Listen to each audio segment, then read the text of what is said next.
तंत्रज्ञानामध्ये काही नवीन नवीन गोष्टी येऊ घातलेल्या आहेत। आपण त्याप्रमाणे स्वतःच्या व्यवसायामध्ये काय चांगले बदल आणू शकतो याची इत्थंभूत माहिती आपल्या या प्रदर्शनामधून नक्कीच मिळणार आहे।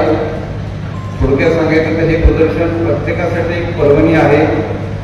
वास्तविक बघता जेव्हा मला त्यांनी उद्घाटक म्हणून आमंत्रण दिलं, पोलीस प्रमुख म्हणून तसा कृषी बलाचा आमचा थेट संबंध नाही, पण आपण ज्या मातीतून येतो, ज्या समाजातून येतो, आपण प्रत्येकजण शेतकरीच आहोत। आपलेही नातेवाईक, आपले वडीलधारी माणसं, मागच्या पिढीतील काही लोक ही शेती व्यवसायामधलीच होती, म्हणून शेती हा आपल्या जीवनाचा अविभाज्य भाग आहे।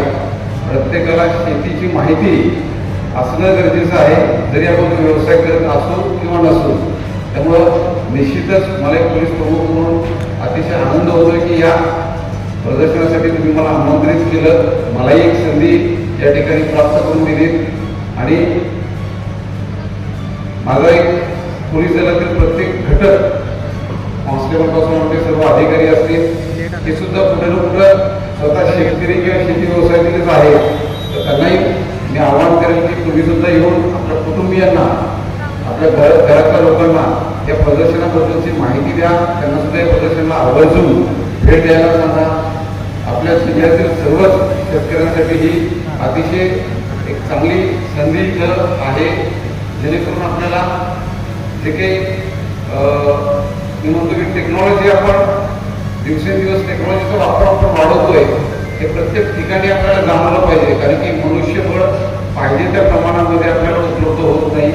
शेती व्यवसायामध्ये तर प्रकर्षाने ही अडचण दिसून येते। टेक्नॉलॉजीचा वापर केल्यामुळे आपल्याला एक तर उत्पादनही चांगल्या पद्धतीने घेता येईल आणि जी मनुष्यबळाला बळाची अडचण आहे त्याच्यावर सुद्धा आपल्याला मात करता येईल। मी प्रदीपजींना परत एकदा शुभेच्छा देतो की आपण अतिशय चांगल्या पद्धतीने हे प्रदर्शन आयोजित केलेलं आहे आणि या तालुक्यातील आणि जिल्ह्यातील सर्वच लोकांनी ही संधी उपलब्ध करून दिली। धन्यवाद।